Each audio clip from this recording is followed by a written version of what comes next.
Hi. So this is vlog number one, and this is kind of weird.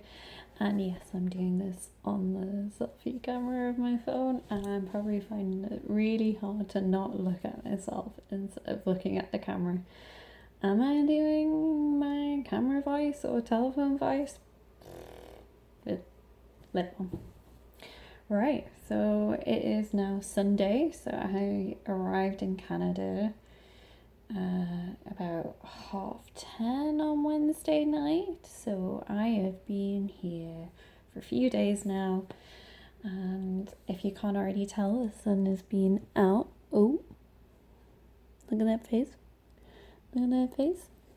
I was thinking of going out tonight to a drag show, but I have decided to spend the night in with you.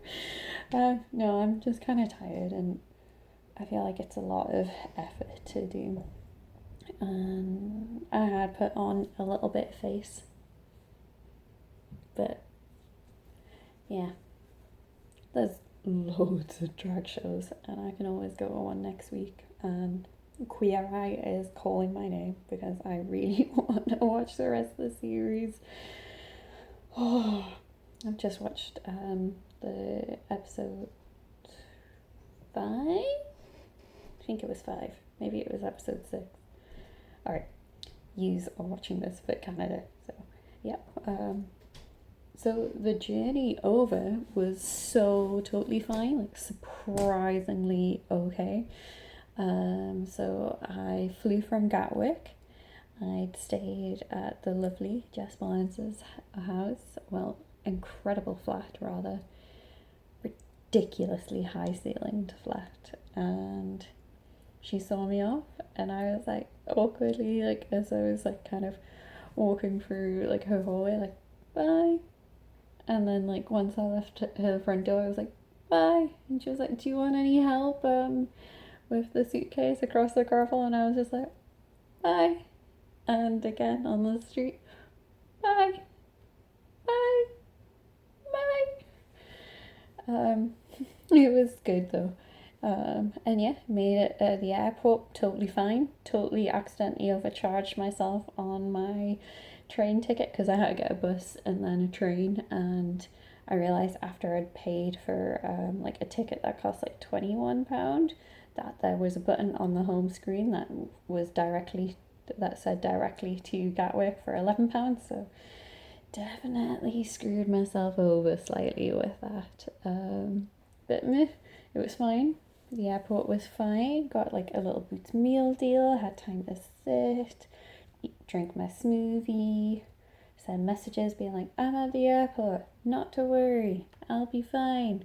Love you all in case the plane crashes."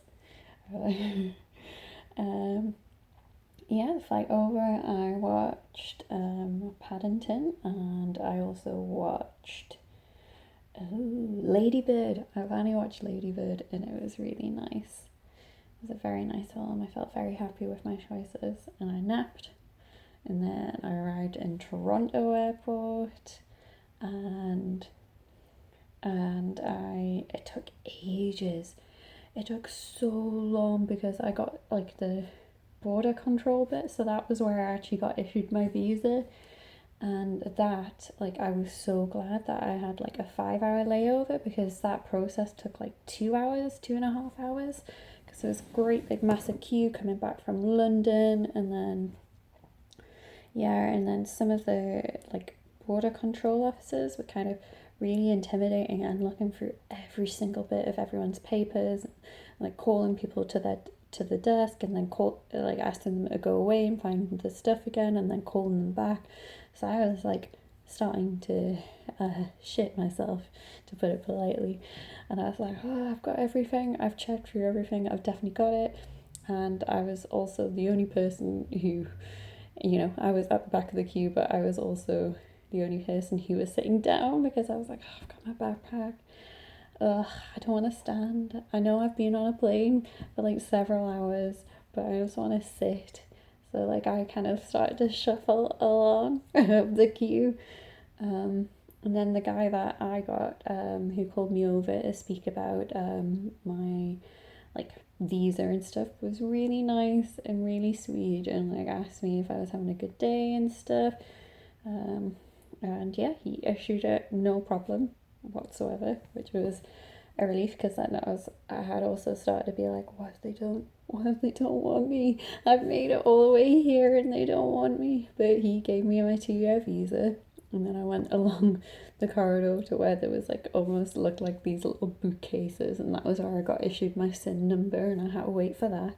But once I was speaking to the lady who issued it, it was super quickly done, so quick, the actual getting us in, but it was just waiting around. And then I was in Toronto Airport, and I had to go and like pick up my bag, because you had to change over. Even though we were changing over, my luggage was not, so I had to go collect it and then drop it off again and go through security. Totally fine. And then I went and got a smash burger, so I got like a burger with some avocado, cheese. There's a black bean burger, and I also got some smash fries, and I couldn't help but think of, like, you know, on YouTube where people are like, smash, and I was just like, smash fries. They were really nice, and I had time to just chill, and I went and walked to my gate and like sat down and like refilled my water bottle. Why do UK airports not have water bottle filling stations? It drives me mad, but this one did, so I was able to fill up my bottle. It was weird, like the gate changed like 4 times within like an hour, and it was like, I think there was some kind of mix up, but it was fine. I got on the plane absolutely fine. There was a baby sat in the row in front of me, and I was starting to be like, oh God, I want to sleep. Am I going to be able to sleep with a baby in front of me? Oh no, there's not even a little TV screen, and this is like a 5-hour flight. This is going to be like such a ball ache.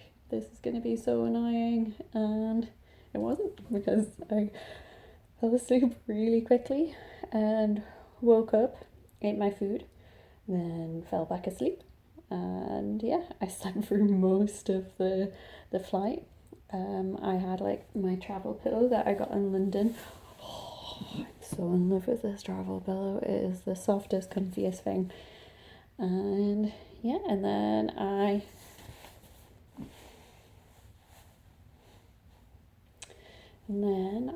arrived in Vancouver, and then I went and got my luggage.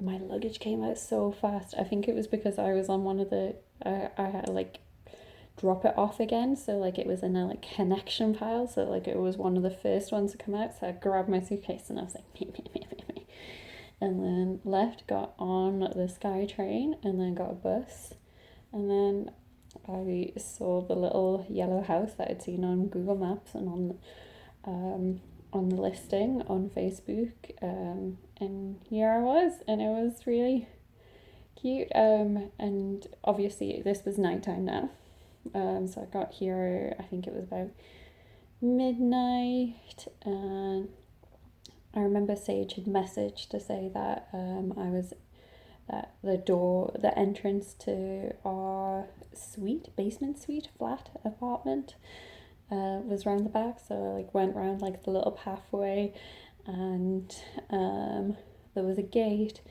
There wasn't clearly a way to open it, but the window, there weren't any blinds or curtains drawn for the sitting room, and I could see Sage on the sofa. So I really like quickly was like,